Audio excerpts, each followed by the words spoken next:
Ever wake up and feel like your life's on repeat? Let's talk about middle-aged men for a second. The kind with a decent job, maybe a kid or two, and a sense deep down in the bones that something's missing. That's when a thought creeps in, maybe a sports car will fix it.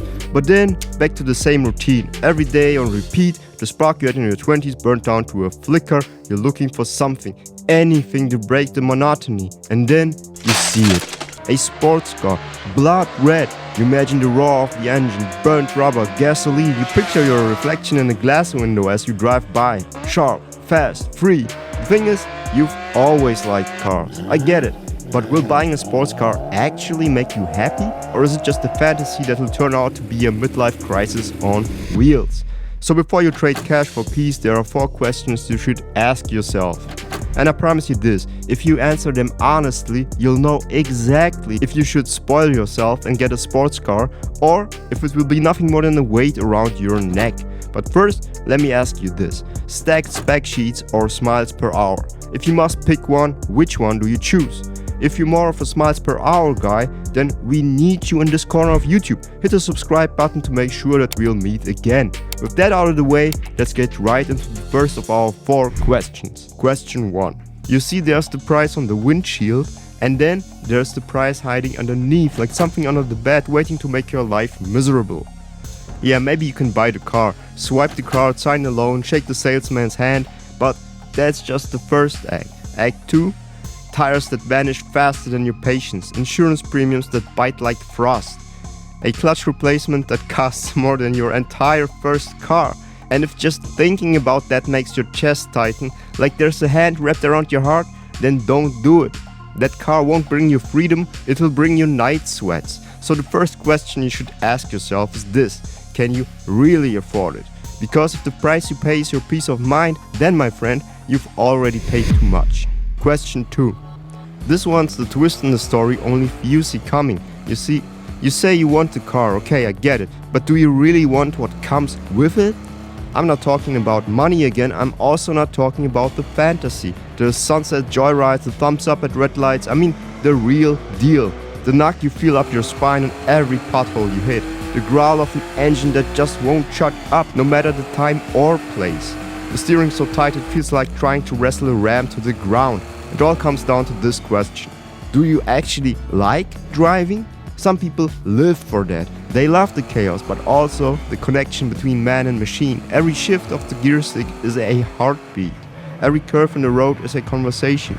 But if that sounds like a chore, if you'd rather just get from A to B without a fuss, then by all means, don't buy a sports car. You're not buying excitement, you're buying a very loud, very shiny mistake. But since you're still watching, I guess you answered both of the first 2 questions up until now with a yes sir.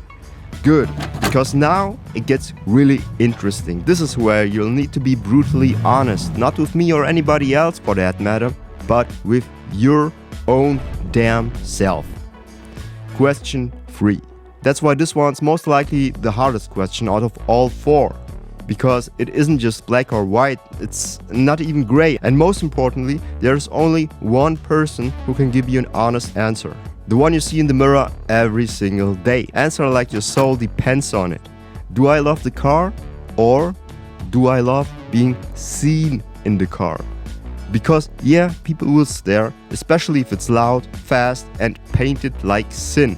You'll turn heads at every gas station, but here's the thing. That attention, it fades and fast. And then it's just you and the car and the quiet road. So here's the test. Would you still love it if no one ever saw you drive it? If the answer is no, if the magic disappears when the audience leaves, then it was never about the car, it was about your reflection. And reflection, they don't last. So to make sure that a sports car will give you happiness over years and even decades to come, consider this. Question 4. The first drive in a new car is a high, sure, pure dopamine. Every gear shift is a drum beat, every red light is a stage. But soon, the roads will be familiar. The engine's roar becomes background noise. The car becomes, well, just another thing in your life. So ask yourself, will you still crave it when it's dirty, dented, or due for repairs? Will it still make you feel something?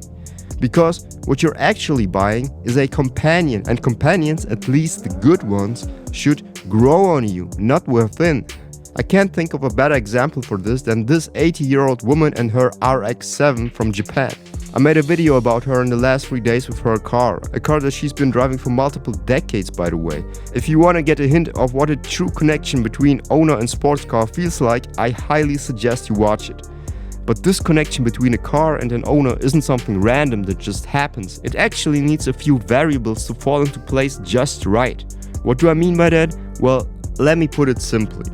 You have to make sure that you choose the right sports car for you. The perfect sports car that will give you joy for years and years to come. Easier said than done, right? Only if you don't know what to look for. But I think I can help you with that.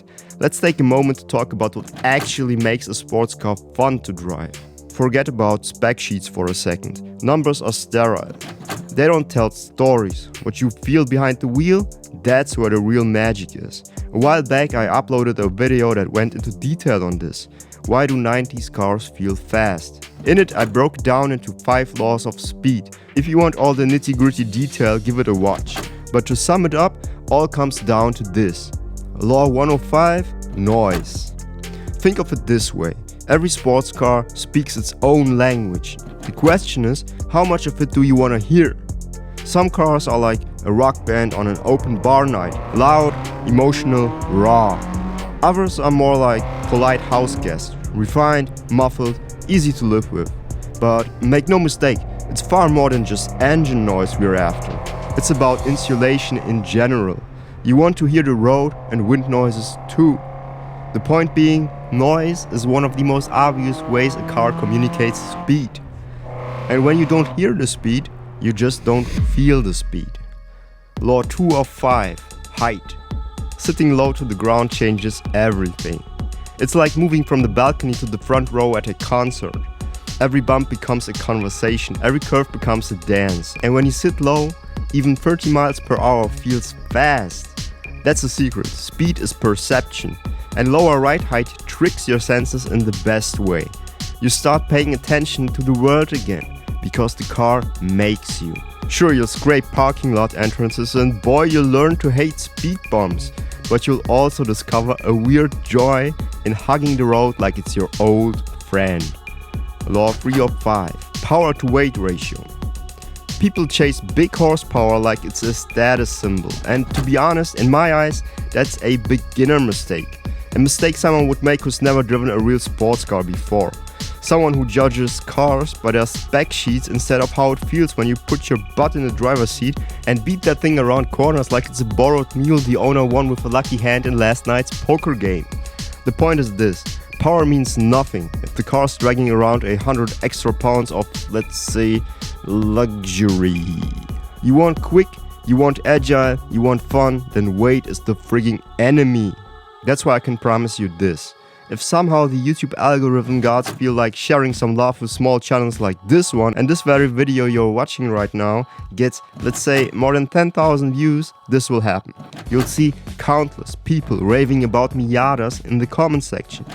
No doubt about it. And you know what? They get it. Even though it looks underpowered on a spec sheet, a Miata can feel faster than 500 horses of a modern day heavy-ass chunk of muscle car. Because it's light, responsive, alive. It doesn't hesitate. You press the pedal and it goes. And it also checks off something that rarely gets talked about. Law 4 of 5, wheelbase. This is the car's skeleton.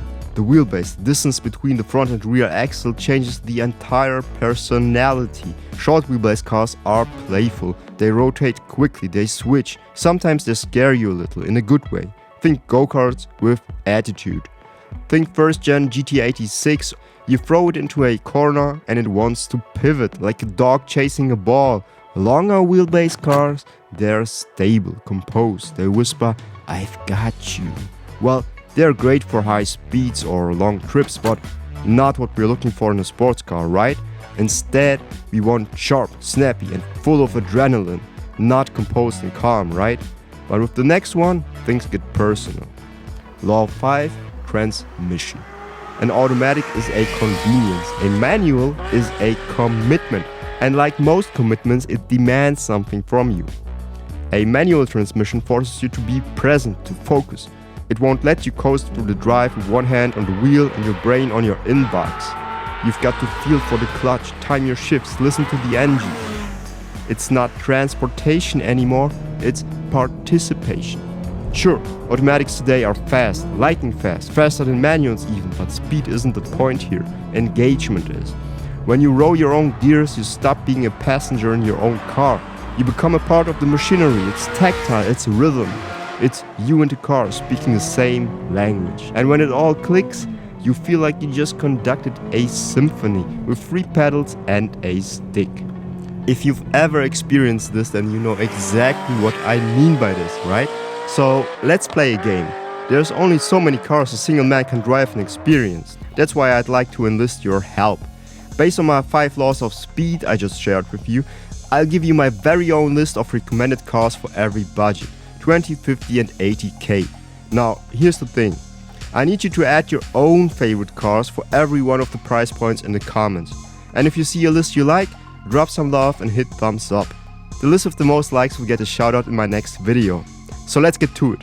This thing is a gateway drug. Lightweight, rear wheel drive and filled with soul. No gimmicks, no bloated features, just simple, honest fun. So for 20k, I picked the GT86. You'll feel connected, you'll learn to drive better, and best of all, you won't lose sleep if it gets a scratch. Now you're in the sweet spot. Real performance with real refinement. The 981 Boxer is a scalpel. Balanced, mid-engine perfection with daily drivable comfort. It will scare you a little and seduce you a lot. You're not just buying a car, you're buying history. The 911 is an icon for a reason. Everything about it is polished but passionate. It won't bite unless you ask it to, but it will deliver chills.